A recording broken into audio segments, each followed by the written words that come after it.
नमस्कार आदित्य जी, बहुत बहुत स्वागत है आपका। धन्यवाद वापस बुलाने के लिए और आपके दर्शकों को प्रणाम जी। आदित्य जी, क्या सच में अमेरिका भारत और चाइना के अच्छे होते रिश्तों से बड़ा परेशान है? और ये पेंटागन की रिपोर्ट जिस पर चाइना ने बड़ा ऐतराज जताया है, ये सच में सिर्फ एक ढकोसला है? देखिए, अमेरिका एक तरीके से अपना फॉरेन पॉलिसी भूल चुका है। तो अमेरिका जो है, अगर आप देखें इतिहास पूरा ठीक से देखें, तो अमेरिका हमेशा चाहता था कि भारत और चीन लड़ते रहें और शुरू से उसकी यही कोशिश रही है।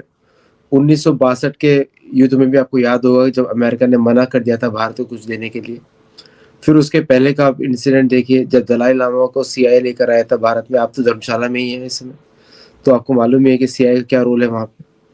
अमेरिका ने नेपाल की पीक्स पे जाके न्यूक्लियर डेटोनेशन डिवाइसेस लगाई थी टू मॉनिटर चाइना। उस समय अमेरिका को डर लगता था कि चीन और रशिया दोस्त बन जाएंगे, तो चीन और रशिया दोस्त न बने, इसलिए उसने भारत और चीन की लड़ाई क्रिएट करी। और भारतीय प्रधानमंत्री नेहरू की बेवकूफ़ी आपको मालूम ही है कि उसने जाके वो काम किया जो करना नहीं चाहिए था। उस समय भारत की एयरफोर्स भेजनी चाहिए थी। तीसरा, हेनरी मैकमोहन की जो लाइन है उसको चाइना तो मानता नहीं है, भारत मानता है। तो भारत क्यों मानता है ये भारत को सोचना चाहिए। जिस दिन भारत वो लाइन रिकॉग्नाइज कर देगा तो चाइना का तो बॉर्डर म्यांमार से भी नहीं लगता, वो तो तिब्बत से लगता है। भारत का बॉर्डर तिब्बत से लगता है, तो पूरा तिब्बत भारत का हो जाएगा। तो चीन को भारत से लड़ाने की अमेरिकी कोशिशें चल रही है, वो उसको आपको देखना पड़ेगा यूरोपियन चर्च की पॉलिटिक्स से। आपको बहुत पीछे जाना पड़ेगा, क्योंकि यूरोपियन चर्च की पॉलिटिक्स क्या है, रशिया को कंट्रोल करने की। उसीलिए मैकिंदर की हार्टलैंड पॉलिसी थी। आपको हार्टलैंड पॉलिसी से कनेक्ट करना पड़ेगा उसको। और मैकिंदर की हार्टलैंड पॉलिसी में चीन अमेरिका के लिए एक बेस है to launch an war against Russia. इसलिए चाइनीज कम्युनिस्ट पार्टी को पैसा दिया गया, उसको बढ़ाया गया उसकी इकोनॉमी, ताकि चाइनीज रशियन इकोनॉमी को खत्म कर दे। लेकिन आपको मालूम ही है, इकोनॉमिक ग्रोथ से सीमाओं की रक्षा नहीं होती, सैन्य शक्ति से ही सीमाओं की रक्षा होती है। तो रशिया ने अपनी आर्मी से अपना टेरिटरी प्रोटेक्ट करी, तो वहां पे फेल हो गई अमेरिकन स्ट्रेटेजी। फिर अमेरिका ने साउथ कोरिया को पिट्ठू बनाया। North Korea south Korea war was against China कि तुम मेरे को सबक सिखाता हूँ तुमको उस बॉर्डर पे। तो वहां पे चाइनीज फोर्सेस लगाई गई, लेकिन वो भी फेल हो गया क्योंकि नॉर्थ कोरिया ने डिफीट कर दिया साउथ कोरिया को। फिर उसने कोशिश करी जापान को ऊपर लाने की, लेकिन उसमें अमेरिका भी डर गया, क्योंकि उसको लगा कि जापान ऊपर आ गया तो अमेरिका की पिटाई कर देगा पैसिफिक में वर्ल्ड वॉर 2 के बाद। और इस बार शायद जापान न्यूक्लियर बॉम्ब यूज कर सकता है अमेरिका के विरुद्ध, ये उनको डर लग गया। तो उन्होंने जापान को अच्छा करने के लिए जापान की इकोनॉमी में पूरा सहयोग करा और जापान बिल्ड बैक। तो अभी जापान ने $88 बिलियन इन्वेस्ट किया अपने डिफेंस में, $88 बिलियन। और वो चाहते हैं कि अमेरिकी ट्रूप्स वहां से बाहर निकले। तो अब वापस उसने वही ढकोसला शुरू कर दिया, चीन और भारत की लड़ाई। अब देखिए जितने भी मीडिया आउटलेट्स पे बकवास पे लिख रहे हैं, सबका कनेक्शन कहीं ना कहीं विदेशों से है। कोई अपने दिमाग की सोच ही नहीं रहा है। अब चीन और भारत का जो ट्रेड है $113 बिलियन का है। $100 बिलियन का एक्सपोर्ट करता है जापान भारत को। और चीन और भारत के बीच में, प्रधानमंत्री मोदी के बीच में अभी शांति की बातें चल रही है। तो चीन क्या $100 बिलियन रिस्क करेगा? बस भारत को थोड़ी सी जरूरत है, चीन के ऊपर सैंक्शन लगा दे, बस इतना ही करे। हल्का सैंक्शन लगा 1-2% का, बस काम हो जाएगा। उसके बाद चाइनीज के सारे इंटेलिजेंस प्रोजेक्ट फेल हो जाएंगे भारत के अंदर। और जो अमेरिका लड़ाने की कोशिश कर रहा है, आप मुझे बताइए अमेरिका ने किसके साथ दोस्ती करी है आज तक, और अमेरिका के साथ कौन सा दोस्त जिंदा रहा है आज तक? यूक्रेन शाइनिंग एग्जांपल है। तो अमेरिकन मीडिया की ये जो बकवास चल रही है, that is old game being played by the state department again. Sergio Gor, Bhutan के प्रधानमंत्री को उन्होंने फ्लोरिडा में होस्ट किया 2 दिन पहले। अब भारतीय एम्बेसडर को होस्ट किया फ्लोरिडा में, वो भी मार्मागांव, वो उनका जो मारालागो में जो ट्रम्प का घर है। तो अभी वॉशिंगटन पॉलिसी नहीं बना रहा है, मारालागो पॉलिसी बना रहा है। तो शायद यूएस की कैपिटल बदल दें, डीसी से ले जाए मारालागो पे। तो ये पूरा खिचड़ी है और इस पे बिल्कुल भी मेरे हिसाब से ध्यान देने की जरूरत नहीं है। और चाइनीज फॉरेन मिनिस्टर ने बिल्कुल सत्य बात बोली है, हम भारत के साथ दोस्ती करना चाहते हैं, लेकिन एक बात भी सच है कि चाइनीज कम्युनिस्ट पार्टी पे कोई विश्वास कर नहीं सकता क्योंकि सब बिके हुए, तो वो बॉर्डर्स पे गड़बड़ी मचाते रहेंगे। तो उसके लिए भारतीय सेना पर्याप्त है उनके लिए। वो लड़ नहीं सकते, वो रोबोटिक कुत्ते भेज सकते बॉर्डर पे, लेकिन लड़ नहीं सकते। रोबोटिक कुत्ते तो नहीं युद्ध लड़ते हैं।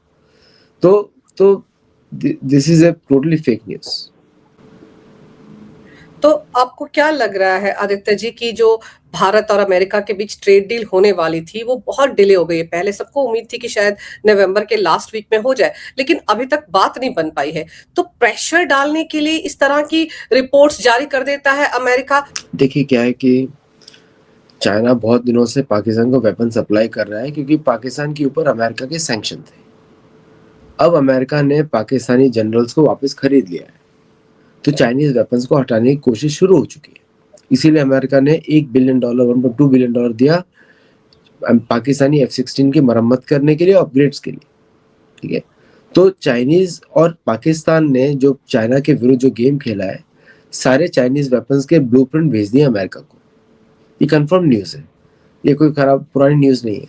तो चाइना को ये सब मालूम है, लेकिन फिर भी देखिए चाइनीज वेपन्स में कोई युद्ध नहीं लड़ सकता। अभी आपने कंबोडिया में देखा कि चाइनीज वेपन हाँ। उनके सोल्जर्स पर ही फट रहे हैं। ओके, तो चाइनीज पे कोई भी technology, Chinese weapons, Chinese innovations have no meaning in war. वो सस्ती कारें बना सकते हैं, सस्ते वॉशिंग मशीन ड्रायर्स बना सकते हैं, सस्ती साइकिलें बना सकते हैं, या फिर वो अच्छा इनोवेशन कर सकते हैं 10 बाइट्स के थ्रू, वी चैट और इस सब में अच्छा काम किया उन्होंने, उसमें मैं अप्रिशिएट करता हूँ। लेकिन मिलिट्री ग्रेड या सोल्जर्स बनाना उनका काम नहीं है, कभी किया नहीं उन्होंने। तो उनके शिप्स कितने चलने वाले हैं किसी को पता नहीं। अब देखिए चाइनीज ने जो पाकिस्तान के साथ मदद करी है, आप चाइना को कभी दोस्त नहीं मान सकते, ये बात बिल्कुल नहीं बोलूंगा। Chinese can not be friends of anybody, और अमेरिका भी किसी के फ्रेंड्स नहीं है। बोथ, दोनों का सेल्फ इंटरेस्ट है। The only country which has proved as a friend in the real world is Bharat, of any country. शायद हमको अपनी पॉलिसी बदलनी पड़ेगी कि ज्यादा दोस्ती न दिखाए, है ना, कुछ लोगों के साथ। तो चाइनीज कम्युनिस्ट पार्टी जो अपोज कर रही है, वो अपने सेल्फ इंटरेस्ट के लिए अपोज कर रही है, क्योंकि वो उसका खुद ही का सेल्फ इंटरेस्ट है कि भारत से न लड़े या अमेरिका के बिहाफ पे भारत से न लड़े, क्योंकि वो इलीगल ऑक्यूपेशन है उसका तिब्बत के ऊपर।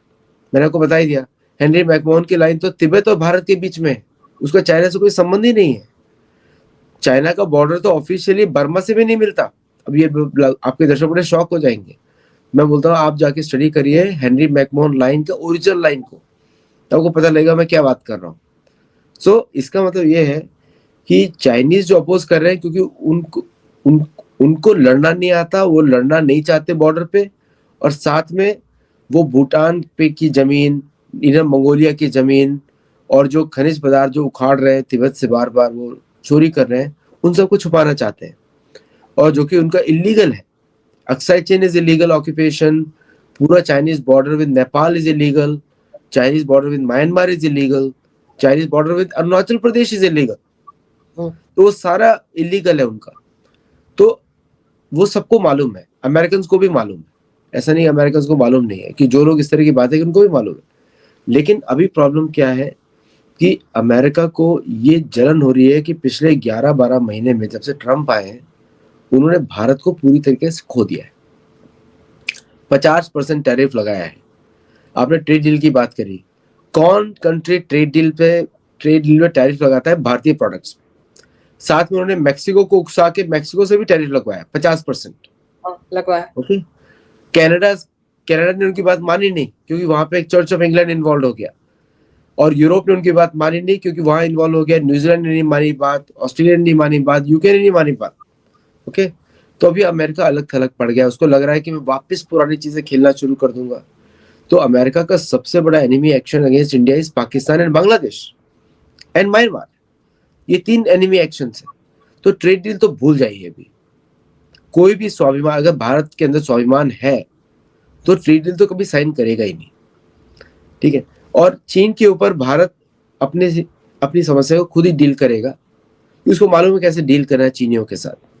तो उसमें भी अमेरिका कोई इन्वॉल्वमेंट नहीं है। वो एग्जैक्टली चाइनीज फॉरेन मिनिस्टर का स्टेटमेंट है कि India and China will tackle each others borders bilaterally.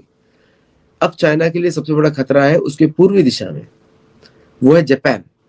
Japan वो सारी मिसाइल्स और प्लेन्स कर रहा है, इंक्लूडिंग हेवी इन्वेस्टमेंट इन ड्रोन्स, कि वो ताइवान के इन्वेजन को रोके। तो अब चाइना की मुश्किलें बहुत बढ़ने वाली हैं, वो भी जापान से। और जापानीज अगर ऐसा बोल रहे हैं, इसका मतलब ये है उन्होंने अमेरिका को थूक कर बाहर फेंक दिया है, जापानीज न्यू प्राइम मिनिस्टर ने। तो चाइना के लिए तो इम्पॉसिबल है भारत पे अटैक करना इसमें, क्योंकि वहां से नहीं, जापान बैठा हुआ है। तो चाइना को जहाँ Japanese forces are way bigger than anybody knows. अगर वो 2% ऑफ जीडीपी खर्च कर रहे हैं, दुनिया की चौथी सबसे बड़ी इकोनॉमी है, 5वीं सबसे बड़ी इकोनॉमी, खर्च करिए 2% GDP, that means they have more fire power than what people know. वो चाइना के लिए बहुत बड़ा खतरा है, एक्चुअल खतरा है। इसीलिए शायद आदित्य जी चाइना जो है वो भारत के साथ किसी भी तरह की मिसअंडरस्टैंडिंग इस लेवल पर नहीं चाहता, तभी इतनी जल्दी पेंटागन की इस रिपोर्ट पर रिएक्ट किया है चाइना ने। वरना आप सोचिए कि राफेल के टाइम में किस तरह का प्रोपेगेंडा चलाया था चाइना ने, आर्टिकल तक छपवा दिए थे, भारत में भी कितने लोगों को पैसा दिया गया था कि राफेल कितने गिरे, ऑपरेशन सिंदूर में ये प्रोपेगेंडा चलाओ, लेकिन उस पर भी रिपोर्ट आई थी यूएस की।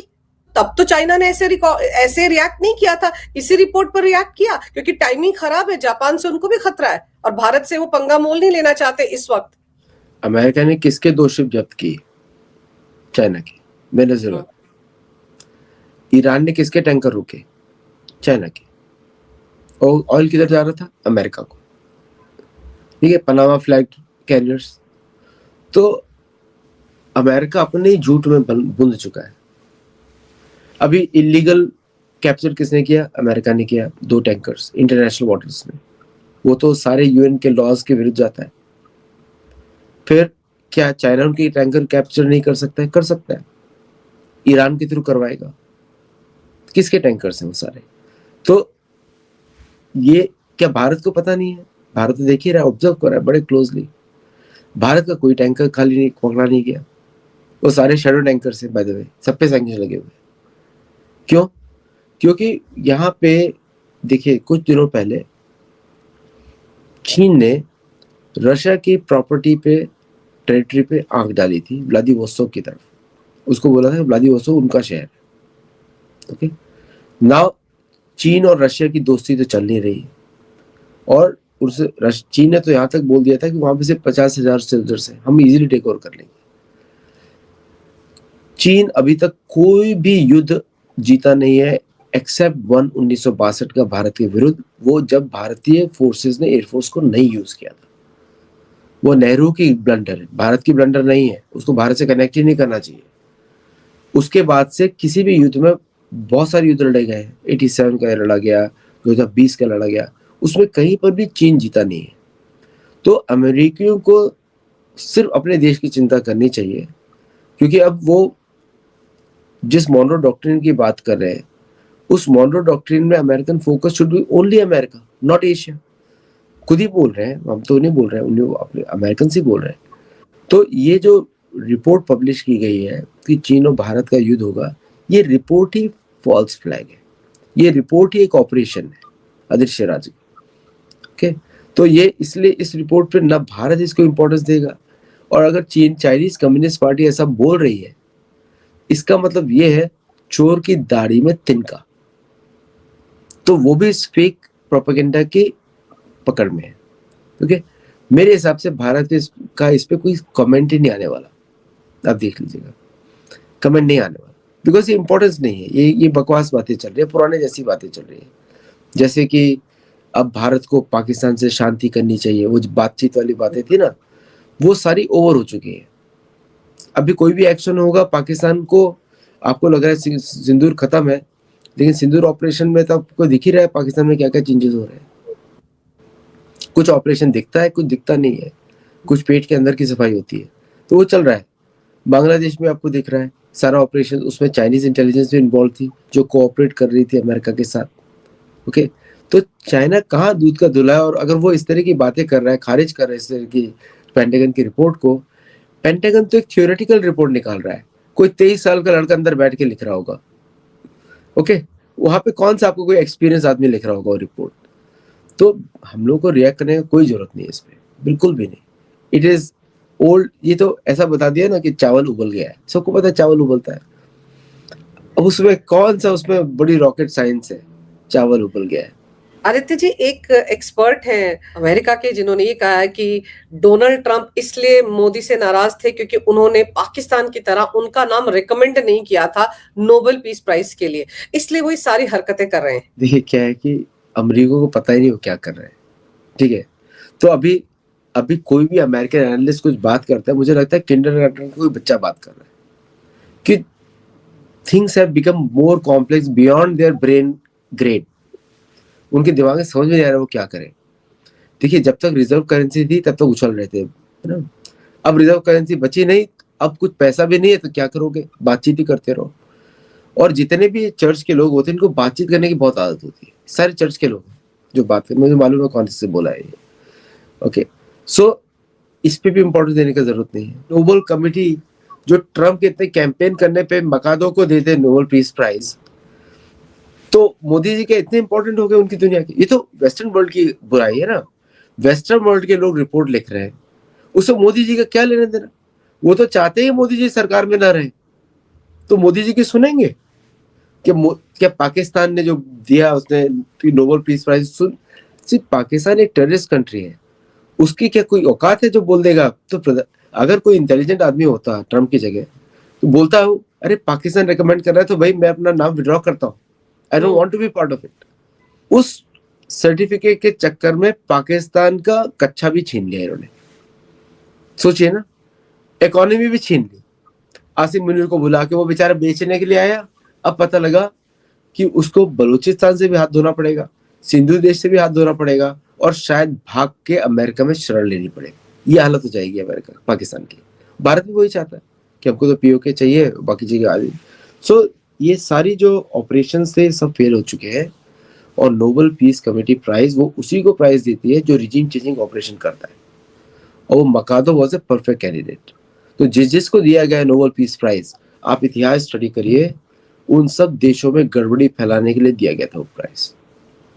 सो अगर मोदी जी को मिलता है तो लोगों को, भारतीय लोगों को शक होगा मोदी जी के ऊपर, कोई खुश नहीं होगा इस प्राइज से, यू नो। तो जो भारतीय कैंपेन करें मोदी जी को मिले, मैं तो बोलता हूँ मोदी जी को पब्लिकली रिजेक्ट करना चाहिए नोबेल प्राइज। और यूक्रेन और रशिया के बीच का जो युद्ध है वो तो morally in favour of Russia है, नॉट अगेंस्ट यूक्रेन। तो अगर भारत को अच्छा नहीं लगेगा तो हम लोग भारत क्यों ऐसा एडवाइस करेगा। जब मोदी जी बात करते हैं ये युद्ध का समय नहीं है, वो यूक्रेन के लिए है, क्योंकि युद्ध करने का यूरोपियन और यूक्रेनियन और अमेरिकन प्लान है। क्या आपको लगता है कि कोई यूरोपियन पावर, अमेरिकन पावर जो भी है, भारत के प्रधानमंत्री उनकी बात को सुनेगी? क्योंकि वो युद्ध तो उन्होंने शुरू किया है। अगर पाकिस्तान आतंकवाद का हरकत करता है भारत में और भारत ठुकाई करता है, और रशिया आके बोले कि भारत आज से आप लोग शांति करिए, तो वो तो फिर अमेरिका का साथ दे दिया ना रशिया ने। तो ये जितना भी मोदी जी का स्टेटमेंट था was for Europe and America and Ukraine, Russia के लिए नहीं था, क्योंकि एग्रेसर यूक्रेन है, रशिया नहीं है। आप कहीं पे आतंकवाद करके चले जाओ और फिर उसके बाद बोलो अरे आक्रमण कर दिया भारत ने, वो आक्रमण भारत का नहीं है, आपने किया था। Terrorism is aggression. Army chief ने ही बोला ना कि नॉन स्टेट एक्टर्स तो कोई होता ही नहीं, सारे स्टेट एक्टर्स होते हैं। कौन सा पाकिस्तान का नॉन स्टेट एक्टर ने पहलगाम किया था? अभी तो पाकिस्तानी मिलिट्री जनरल्स वर इन्वॉल्व, 26 सितंबर पाकिस्तानी मिलिट्री जनरल्स वर इन्वॉल्व। तो वो जो पुरानी जियो पॉलिटिक्स थी कि पीस करे, इक्वेट किया जाए दोनों को, वो तब तक ही चलता था जब अमेरिका और भारत जो है अमेरिका के पक्ष में बात करता था, जो कि कांग्रेस की रिजीम थी। अब जो है भारत अपने विषय में खुद डिसीजन लेता है, तो यहाँ पे कोई भारत को पीस के लिए बोलना नहीं चाहिए, ना भारत को पीस चाहिए। लड़ते रहो भाई, हमको क्या फर्क पड़ता है, हम डीजल बेचेंगे आपको भाई, रशियन डीजल, वो भी आप तो और लड़ो। मैं तो चाहता हूँ यूक्रेन लड़ता रहे 24 घंटा लड़े। तो इसी तरह भारत और चीन के बीच में अमेरिका का कोई स्टेटमेंट इनवैलिड है, क्योंकि शुरू को मालूम है कि वो ये युद्ध क्रिएट कर रहा है। तो अभी वो पुराने समय का वास्तविक सिचुएशन में देखा जाए तो Bharat has full rights to किसी भी अमेरिकन प्रोजेक्ट को खत्म करने का, फुल राइट्स, क्योंकि वो एग्रेशन देख रहा है। लेकिन भारत ऐसा नहीं करेगा, क्योंकि वो भारत का अपना निजी डिसीजन है कब करना चाहिए उसको, और उसको कोई अमेरिका एडवाइस नहीं कर सकता, और भारत अमेरिका की तरफ देख भी नहीं रहा किसी चीज के लिए। वो तो ट्रांसपोर्ट प्लेन्स की जगह कुछ और खरीदते ही नहीं है, other than Apache and M60R and Poseidon, ये तीन ही एग्रेसिव प्लेटफॉर्म्स है, बाकी सारे लॉजिस्टिकल प्लेटफॉर्म्स है। सो ये जो अमेरिकन स्टेट डिपार्टमेंट की जो पॉलिसी है वो पुरानी पॉलिसी है और अब चलने वाली नहीं है। और सर्जियो गोर का जो ड्रामा चल रहा है, भूटान प्रधानमंत्री एंड यूनूस एंड ये सब, वो सब चल खत्म हो जाएगा, क्योंकि यूनूस को शायद या तो अमेरिका भागना पड़ेगा या कहीं और शरण लेनी पड़ेगी। कहीं ऐसा ना हो कि यूनूस को भारत ही शरण दे दे, मेरे को ये भी डर लगता है। लेकिन अभी जो खालिदा जिया का बेटा लौटा है 17 साल बाद, और आते ही जिस तरह की बातें वो कर रहा है कि एक नया बांग्लादेश बनाएंगे जहां सेकुलर होगा, सब धर्म के लोग रह पाएंगे, उसका आना यूनुस के लिए क्या मैसेज है? क्योंकि खबरें तो ये है कि उसको भी प्लांट ही किया जा रहा है। अब कौन प्लांट कर रहा है, वो किसके फेवर में बात कर रहा है, हम तो बोल नहीं सकते। सो इशारा समझ जाइए कि प्लान चौपट हो चुका है। अब भूटान के प्रधानमंत्री को अमेरिका पकड़ रहा है। भूटान के साथ तो भारत के बहुत ही क्लोज रिश्ते हैं, भारतीय सेना लगी हुई है वहां पे। तो इसलिए अमेरिका उधर फेल हो चुका है अभी, तो इसलिए ये सब बातें चल रही है। ये प्रोपेगेंडा है ना, सारे चैनल से सडनली शुरू हो गया, मारियो नौफॉल से लेके सबका शुरू हो गया प्रोपेगेंडा, एक साथ एक ही भाषा। ओके, और राहुल गांधी मिलके आते हैं प्रोग्रेसिव अलायंस से, सैम पित्रोदा का उधर आ गया। अब ये सारे लोग भारत और चीन के बीच में लड़ाई की बात करने वाले हैं एक साथ, और आपके चैनल पे पहले ही मैंने बोल दिया। अब तो जितनी भी न्यूज आएगी बाद में, there is all continuation of the same propaganda news. कुछ इसमें भारत और चीन नहीं लड़ने वाले, भारत चीन की अगर लड़ाई होगी तो बांग्लादेश के ऊपर होगी, और बांग्लादेश में घुसेगा नहीं चीन, क्योंकि उसकी हार हो चुकी है। नहीं तो कहीं ऐसा ना हो कि चीन के कैंप्स फूटने शुरू हो जाए म्यांमार बॉर्डर पे। हुआ था ना थोड़ी देर पहले, किसने किया था पता नहीं हम लोगों को, हम तो बोलेंगे भी नहीं।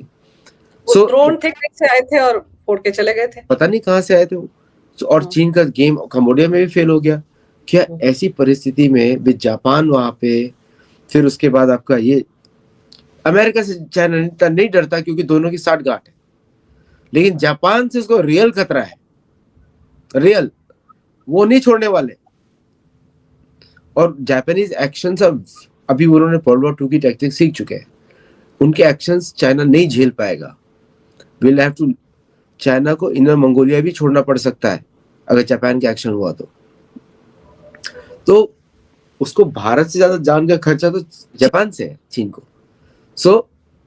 क्या फिर तो ये अमेरिकन एनालिस्ट लिख रहे हैं बच्चों का, जैसे 23 साल का, 24 साल का, 21 साल का टेक्स्ट बुक उठ के लिख रहा है कि ये हो जाएगा, ये हो जाएगा। Totally fake news. अगर 71 में अमेरिका कुछ नहीं कर पाया, इंदिरा गांधी ने खुली चुनौती दी थी निक्सन को, और सैम बनक्शॉन ने 11 दिन में ऑपरेशन खत्म कर दिया। ओके, तो ये तो 2025 है, तो इसलिए ये फेक न्यूज फैलाते रहेंगे। मुझे लगता है थोड़े दिनों के बाद अमेरिकन फॉरेन पॉलिसी का एग्जिस्टेंस सिर्फ सोशल मीडिया पे रहने वाला, बाकी कहीं नहीं रहने वाला, कोई सुनने वाला नहीं है। चलिए, जो प्रोपेगेंडा शुरू किया गया है पेंटागन की तरफ से, ये कितना आगे बढ़ता है? चाइना ने तो पूरी थ्योरी को रिजेक्ट कर दिया, लेकिन भारत, जैसे आप कह रहे हैं कि इसको तवज्जो ही नहीं दे रहा है, रिएक्ट ही नहीं कर रहा है, तो फिर जिन लोगों ने ये पूरा का पूरा प्रोपेगेंडा खड़ा किया है, भारत में भी ऐसे लोग बहुत हैं जो इस तरह की बातें करते हैं क्योंकि वो चीन प्रेमी है। तो देखते हैं कि वो इस पूरे मुद्दे को किस तरह से उछालते आने वाले दिनों में। आपने सर समय निकालकर इस विषय पर बहुत ही अहम जानकारी मेरे दर्शकों को दी, आपका बहुत बहुत धन्यवाद आदित्य जी। नमस्कार, भारत माता की जय, वंदे मातरम, जय श्री राम। जय श्री राम।